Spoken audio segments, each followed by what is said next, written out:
기준은 우리 하나님이라는 제목의 말씀 전하겠습니다. 고대 품꾼은 자기 땅이 없기 때문에 남의 경작지에 가서 하루하루 일하고 품삯을 받아가지고 저녁에는 가족들에게 양식을 사가지고 들어가는 굉장히 가난한 사람들이었습니다. 하나님께서는 그들을 고용하는 고용주가 되는 사람이 두 가지를 유의해야 되는데, 하나는 학대하지 마라. 돈을 받고 일한다 그래서 함부로 대하지 말라는 말씀을 주셨고, 두 번째는 품삯을 그날 지급해야 한다. 그들이 호소라도 하면 그것이 너희에게 죄가 된다라고 말씀하셨습니다.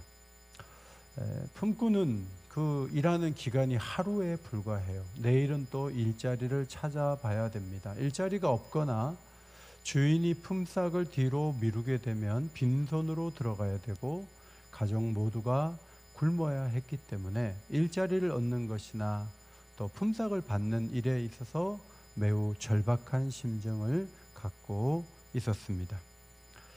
고용주는 내가 언제든지 내 마음대로 할 거야 라고 말할지 모르지만 그 뒤에는 하나님이 재판장이 되셔서 그 모습을 지켜보고 계시다는 것을 유대인들은 기억해야 했습니다.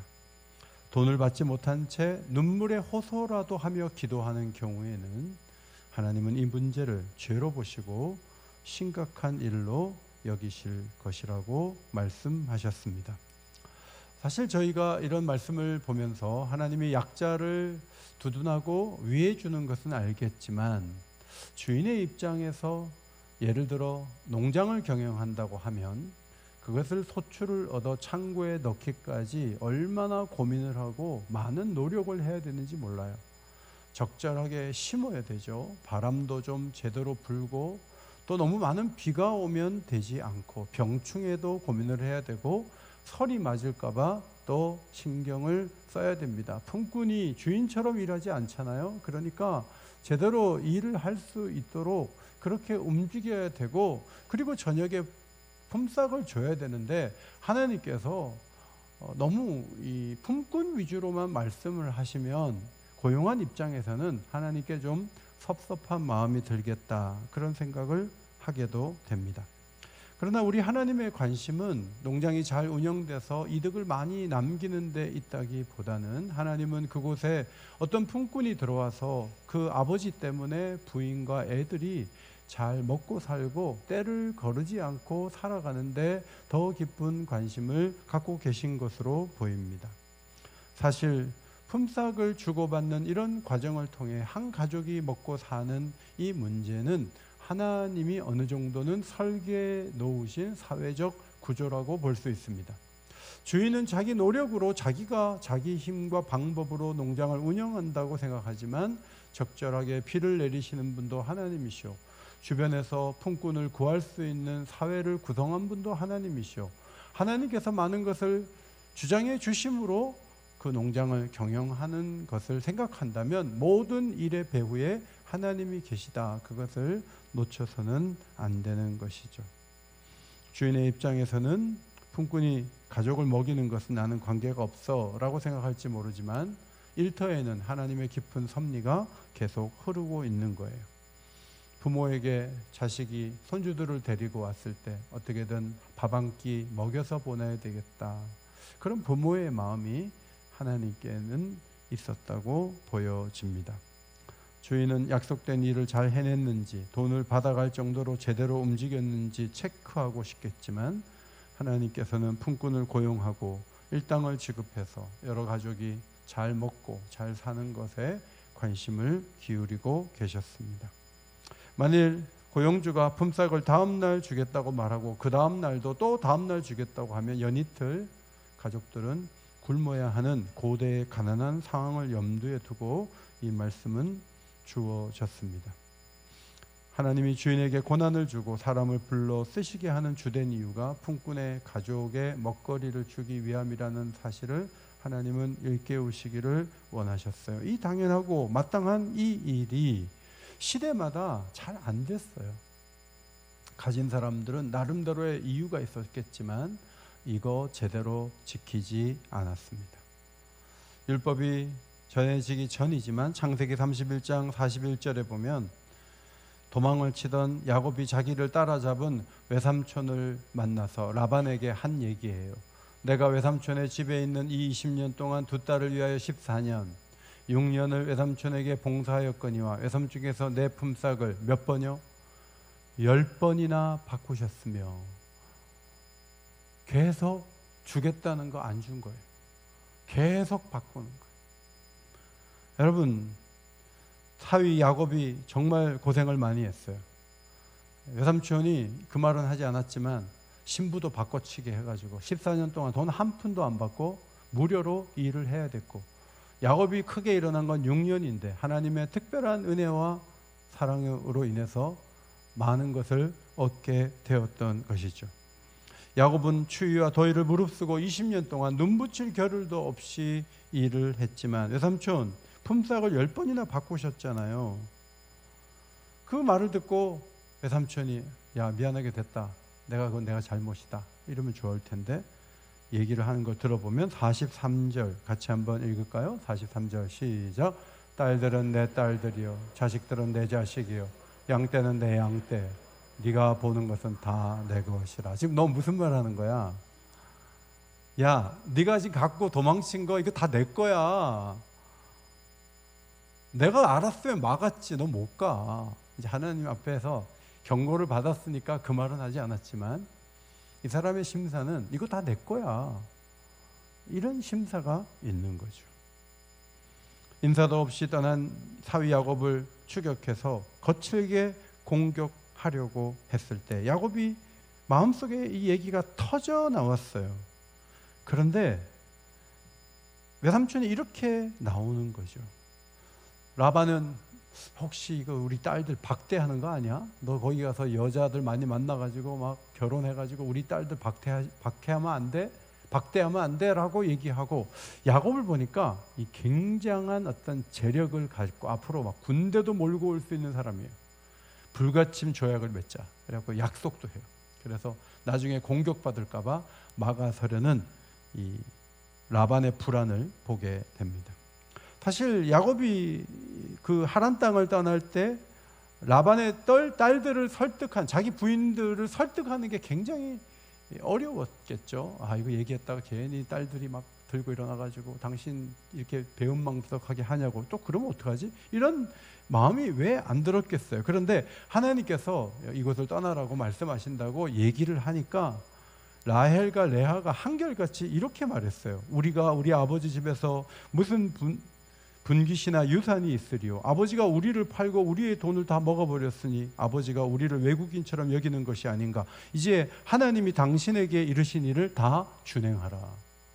쉽게 말하면 남편에게 말하는 거예요. 우리 아버지 사람 아니에요. 우리 아버지 우리를 중심으로 해가지고 우리를 담보 잡은 것처럼 해서 당신에게 일을 시키고, 우리를 그건 판 거나 마찬가지예요. 우리를 외국인으로 대한 그 아버지 인사 안 하고 떠나도 우리는 좋아요. 이렇게 얘기를 하는 거죠. 여러분, 20여 년 동안 야곱의 품삯을 바꾸어서 자기가 어느 정도 부를 축적했을지 모르지만 혈육이 인사도 안 하고 떠나려고 할 때 라반은 얼마나 외로웠을까요? 하나님께서도 야곱 편이 되셔서 추격해서 다 잡아오려고 하는 그 마음을 아시고 하나님이 밤에 라반에게 이렇게 말씀하셨어요. 너는 삼가 야곱에게 선악간에 말하지 말라. 자, 이 말은 너 가서 옳고 그름을 따지지 마라, 그런 뜻이 아니고요. 히브리어 관용어로 이 말은 무슨 뜻인가 하면 야곱에게 해를 입히지 마라, 너 맘대로 야곱이 가는 길을 좌지우지하려고 들지 마라, 그런 의미예요. 라반이 야곱을 강제로 붙잡아 가거나 가나안에 못 가도록 막는 그런 일을 하지 못하도록 하나님이 적극 막아 섰습니다. 사실 라반도 하나님을 섬기고 하나님을 알았지만 그는 드라빔을 신으로 여기고 그 신을 찾으러 온 거예요. 그는 다실론자예요. 하나님을 섬기지만 이것도 섬기고 저것도 섬긴 사람이었어요. 그는 이익을 위해서는 사기와 편법을 서슴지 않았습니다. 혈육인 야곱이 올라오자 얘를 통해서 좀 돈을 벌어야 되겠다, 그런 궁리를 했습니다. 이런 부류의 사람들의 공통점은 뭐죠? 계산된 이익에 따라서만 움직이는 거예요.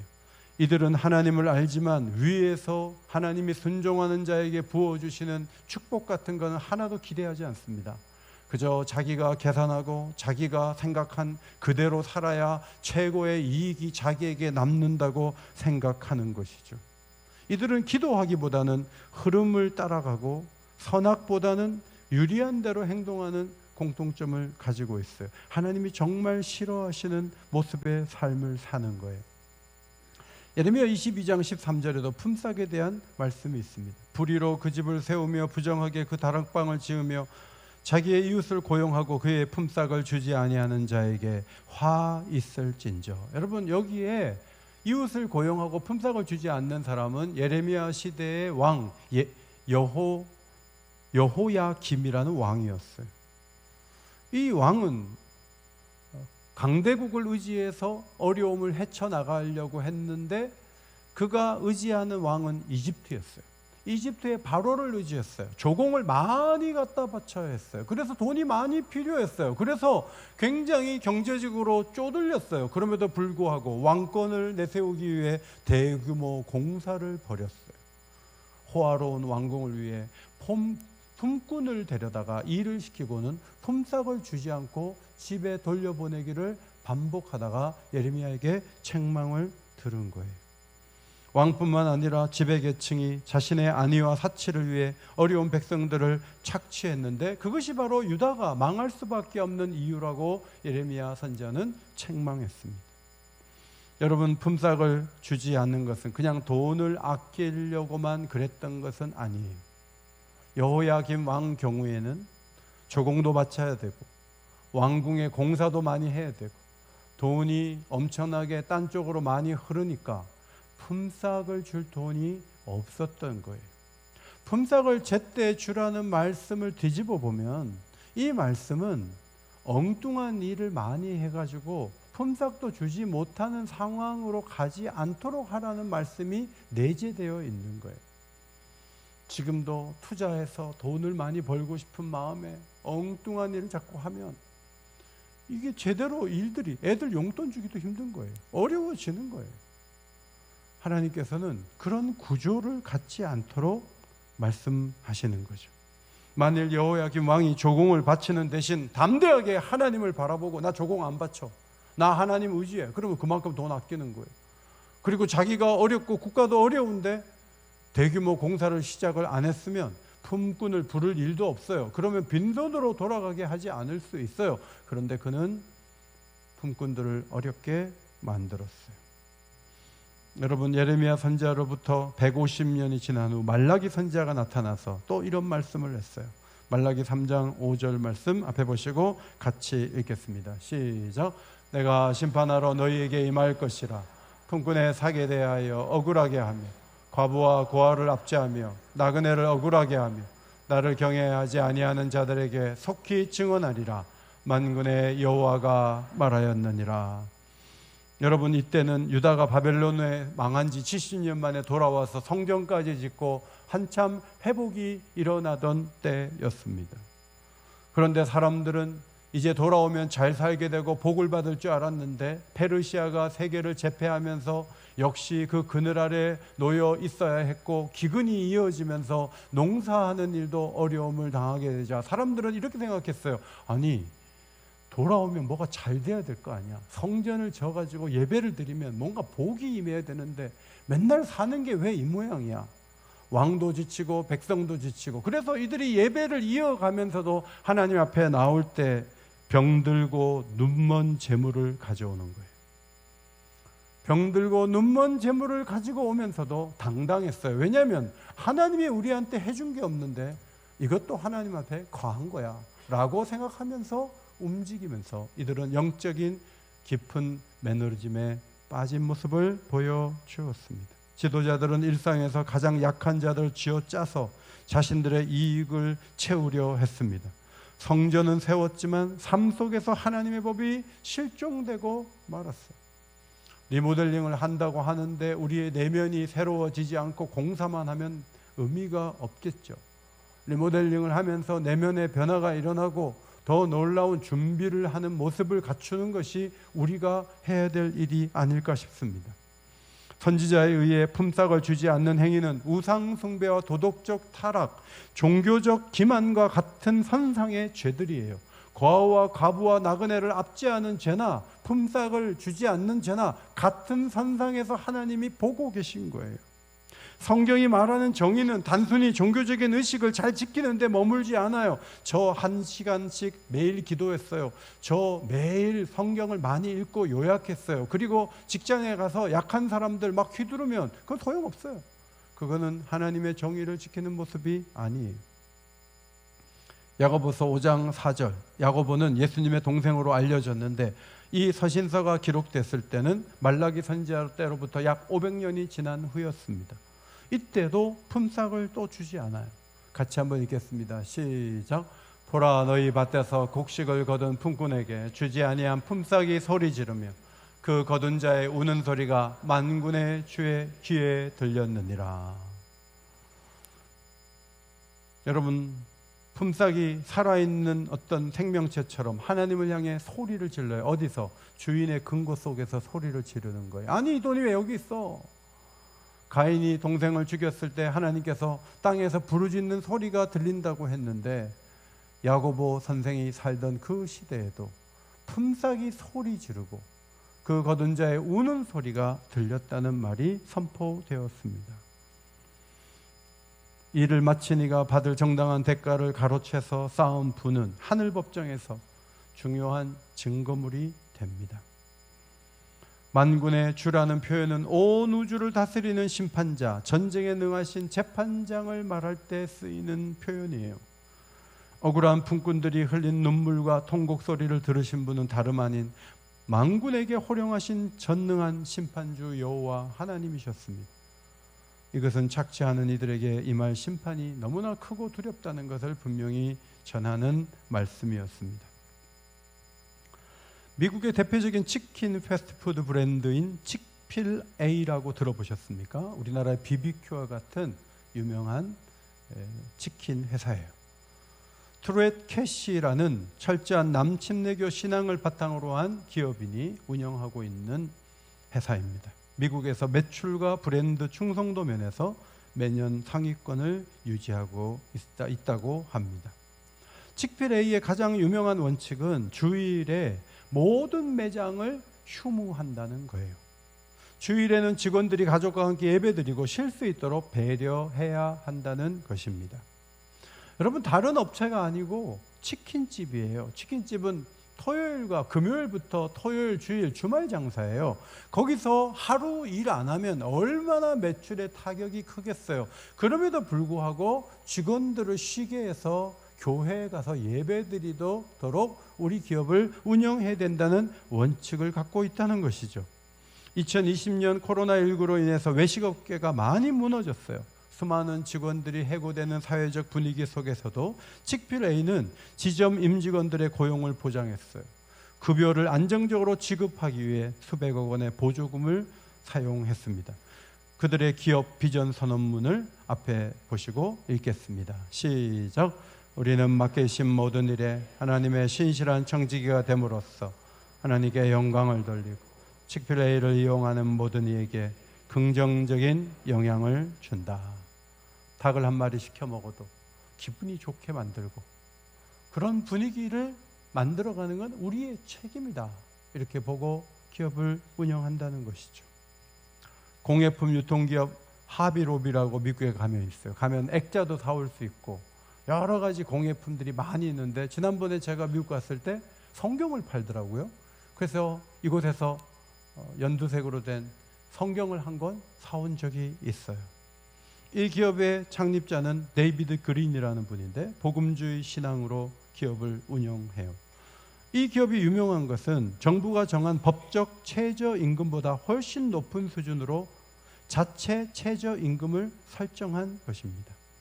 경영진은 직원들이 정당한 대가를 받아야 가정을 지키고 품위 있게 살 수 있다는 원칙에 따라 불황기에도 직원들의 시급을 자발적으로 인상을 했다는 것입니다.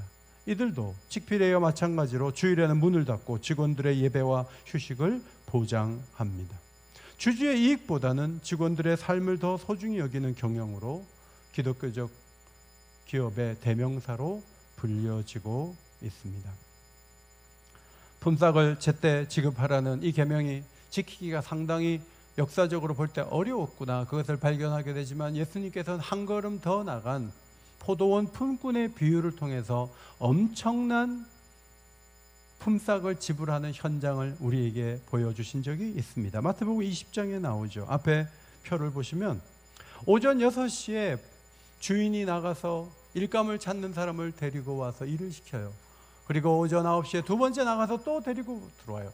정오에 나가서 세 번째 불러오고, 그리고 오후 3시쯤에 또 네 번째 가서 일꾼을 데려와 일을 시켜요. 그런데 일이 끝나기 거의 1시간 전인 오후 5시에 다섯 번째로 나가서 일감을 찾는 사람을 또 발견하고 그들을 데리고 들어와요. 그리고 이제 해가 질 무렵 거의 마지막 온 사람은 1시간 일했을 그때 청지기를 불러 이렇게 말해요. 청지기에게 이르되 품꾼들을 불러 나중 온 자로부터 시작하여 먼저 온 자까지 삭슬 주라. 여러분, 오후 5시쯤 와서 1시간 일한 사람이 한 데나리온을 받았습니다. 그 모습을 보고 아침 6시에 온 사람은 나는 그러면 9데나리온? 하나 더 해야겠고 난 10데나리온? 이렇게 생각하고 있는데 똑같이 전부 한 데나리온씩을 다 줬다는 거예요. 그러니까 원망이 터져 나오는 거죠. 아니, 1시간 일한 사람이 그 정도 주면 앞에 땀 흘린 사람은 더 줘야지, 이게 뭐 하는 거냐고 막 원망이 터져 나왔어요. 이번에 홍명보 감독에 대한 원망보다 훨씬 더 크게 터져 나왔어요. 이거 뭐 굉장히 중요하니까. 근데 주인이 내가 좀 생각을 좀 잘못했다 이렇게 나올 줄 알았더니 주인이 이렇게 말하는 거예요. 나는 약속대로 품삯을 지급했기 때문에, 내 것을 가지고 내가 알아서 했기 때문에 나는 잘못이 없다 하고 당당하게 얘기를 하는 거예요. 여러분, 이 비유를 통해 우리는 하나님의 자비와 긍휼이 얼마나 큰가를 보게 됩니다. 그분은 초라하고 내세울 것이 없는 사람이라 할지라도 동일한 은혜와 사랑을 베풀 수 있는 넓은 품을 갖고 계시다는 것이죠. 그런데 그 모습을 비난한다는 거예요. 사람의 이기심은 두 가지로 나타나는 거예요. 첫 번째로는 제때 안 주고 이자가 얼만데 하면서 그 사람은 빈손으로 가면 가족을 굶김에도 불구하고 품삯을 안 줘요. 큰 나라에다가 조공은 갖다 바치면서 자기 왕궁을 건축하기 위해서 부른 품꾼은 그냥 돌려보내는데 이것은 철저한 이기심을 보여주는 거예요. 그런데 성경은 이것만이 이기심이 아니라 또 다른 이기심이 있다는 거예요. 그건 뭐냐면 하나님이 넓은 품으로 연약하고 힘겨운 사람들을 안아주실 때 화가 난다는 거예요. 아니, 이거는 아니지 않냐고. 아니, 내가 일한 게 얼만데 금방 온 사람이 그 정도 대우해주면, 이렇게 오랫동안 헌신하고 땀을 흘렸으면 훨씬 잘해줘야 되는 거 아니야? 근데 하나님 왜 이러시는 거야? 하고 억울한 마음을 갖는다는 거예요. 여러분, 이런 말씀에서 중요한 교훈이 뭐냐면 기준을 품꾼들이 세우지 않아요. 기준은 주인이 세우는 거예요. 이 세상을 살아갈 때 하나님 왜 이렇게 하시냐고 우리가 물을 때도 많지만 모든 기준은 하나님이 세울 권한이 있다고 성경이 선포합니다. 그러면 우리는 하나님이 그런 기준이시면 그렇게 하셔도 돼요, 해야 되는데, 우리가 제때 월급을 주는 일을 할지는 모르지만 1시간 일하는 사람이 그 정도 받았다면, 1시간 기도해서 그 정도 응답받았다면, 금식 기도하고 철야 기도한 나는 하나님이 이렇게 대우하시면 안 되지, 이건 아니지. 이 부분도 상당히 이기적이고 죄에 오염된 태도라고 하는 것입니다. 주인이 오후 5시에 부른 사람을 한 데나리온을 주면서 다른 사람을 열받게 하려고 한 건 아니에요. 주인이 그렇게 한 이유가 뭔지 아세요? 그 사람이 오후 5시에 온 그 사람이 식구가 많아요. 8분의 1밖에 안 주면 가족들이 굶어요. 주인은 그 가족을 생각한 거예요.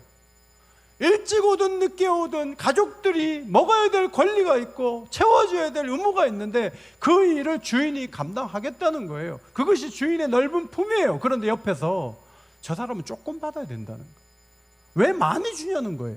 이거는 공평하지 않다는 거예요. 여러분, 그렇게 개입하는 것이 상당히 피조물로서 하지 말아야 될 생각과 태도라고 성경이 가르쳐 주는 거죠. 구약의 악한 고용주들은 이를 실컷 부려먹고 삭을 안 주면서 깎고 변개하고 자기 마음대로 살면서 하나님의 법을 어겼습니다. 반면 포도원 비유의 주인은 일한 것보다 훨씬 더 과분하게 삭을 쳐 주었습니다. 하나님이 우리를 구원하실 때 우리의 의를 조금이라도 참고하고 구원하셨는가? 그렇다면 사도 바울 같은 사람, 십자가의 원수로 행한 사람은 절대로 구원받지 못해요. 우리 중에 그 누구도 인성도 괜찮고 사람이 됨됨이가 좋아가지고 하나님이 구원해 주신 사람은 없어요. 비유에는 5번 불렀고 앞에 부른 사람이 있지만 솔직히 말하면 우리 모두는 구원받은 은혜 앞에서 우리는 모두 오후 5시예요. 우리는 1시간 일하고 큰 사랑을 입은 그런 대우를 받은 사람이라고 성경이 가르치지만 유대인들은 아니었어요. 유대인들은 우리는 오전 6시야, 적어도 우리는 오전 9시야 이러고 있기 때문에 십자가의 은혜가 그들에게는 하나도 스며들 수가 없었던 것이죠. 성도 여러분, 우리 자신을 오전에 일찍 와서 일한 사람으로 볼 때가 많지 않습니까? 교회 안에서 철저하게 노력하고 애쓰고 한 번도 나는 안 빠졌어. 나는 한 번도 안 빠졌어. 여러분, 그런 얘기를 반복해서 하다 보면 그 사람이 바로 오전에 온 사람이요, 그 사람이 바로 기준을 자기가 세우는 사람이 될 가능성이 커지는 거예요. 이들은 하나님으로부터 조금 더 나은 보상을 받아야 되는데 속상한 마음을 가지고 눈먼 것과 병든 것을 가지고 하나님께 드리기를 하면서도 전혀 마음에 거리낌이 없는 그런 신앙생활을 하게 될 가능성이 높아요. 연약한 이들, 뒤늦게 죽게 돌아온 이들, 그들을 배려하며 사랑하시겠다고 하나님이 결정하고 움직이시면 그거는 하나님의 고유 권한이에요. 조금 일찍 왔다 해서 긴 시간 일했다 해도 그도 품꾼으로 불러주지 않으면 빈손으로 집에 들어가야 될 사람이었어요. 모두가 주인의 호의에 감사하는 게 맞아요.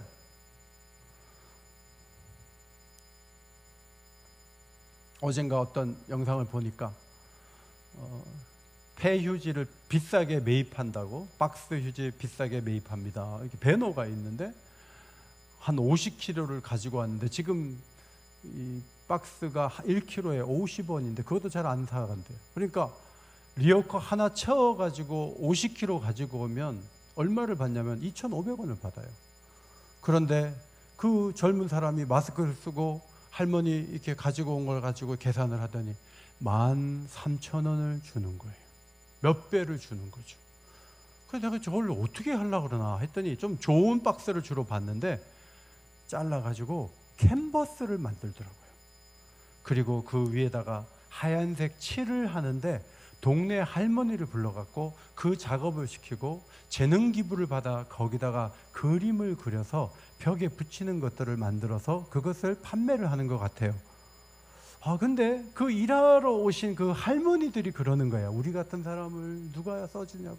그래도 여기 와서 이렇게 캔버스 만드는데 이게 쓰게 해주는 게 너무 고맙다 그러면서 인터뷰를 이렇게 하는 모습을 보니까 야, 저 할머니들은 전부 오후 5시에 온 사람들이구나, 그런 생각이 들었어요. 성도 여러분, 오후 5시에 가까스로 온 일꾼으로 여기며 평생 지치지 않는 모습으로 달려간 한 사람이 있습니다. 그는 사도 바울입니다. 그의 고백을 들어보십시오. 아들과 같은 디모데에게 이렇게 적었어요.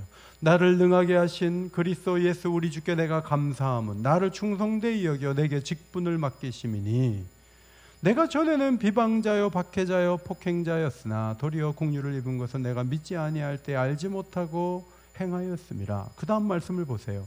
우리 주의 은혜가 그리스도 예수 안에 있는 믿음과 사랑과 함께 넘치도록 뭐요? 풍성하였도다. 은혜가 풍성하였도다. 무슨 부흥회를 했나요? 무슨 선물을 받았나요? 아니요. 해석을 해보는 거예요. 야, 내가 교회를 핍박하고 성도를 잡아 죽이는 일에 앞장섰던 내가 하나님의 부름을 받아 복음을 전하는 사람이 된 것은 이건 얼마나 놀라운 일이야 하고 자기가 5시에 왔다고 생각하니까 은혜가 늘 풍성한 거예요. 은혜가 풍성하지 않은 이유는 은혜를 주시지 않아서가 아니라 은혜를 받았다는 생각을 안 해서 그래요. 사실은 하나님이 주신 은혜가 너무너무 큰 거예요. 우리의 죄를 용서해 주신 은혜가 크고 직분을 주신 은혜가 크고 오늘도 아름다운 교회에서 예배드릴 수 있도록 은혜 주신 것이 너무나 감사하고 받은 은혜가 너무 많은 거예요.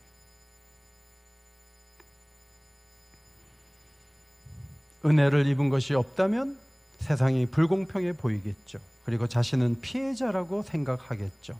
여러분, 의외로 그런 분들이 하는 일이 품삯을 빨리 주지 않는 일을 할 가능성이 커요. 알고 보면 우리 또한 불공평한 대우를 받은 것이 아니라 하나님의 넘치는 은혜의 수혜자이며 한없는 감사와 찬송을 올려드려야 될 일꾼으로 여기에 있다 하는 거죠. 우리는 은혜를 받았습니다. 우리는 이미 은혜를 넘치도록 받았습니다. 은혜를 받은 자로서 달려갈 수 있도록 하나님 내 마음을 붙들어 주시고 자꾸 기준을 내가 만들려고 하지 말고 하나님의 기준에 따라 겸손히 움직일 수 있는 주의 백성으로 우리를 사용하여 주옵소서. 말씀 생각하면서 우리 1분 동안만 기도하고, 특별히 리모델링 진행 중인데 은혜 가운데 잘 진행될 수 있도록 교회가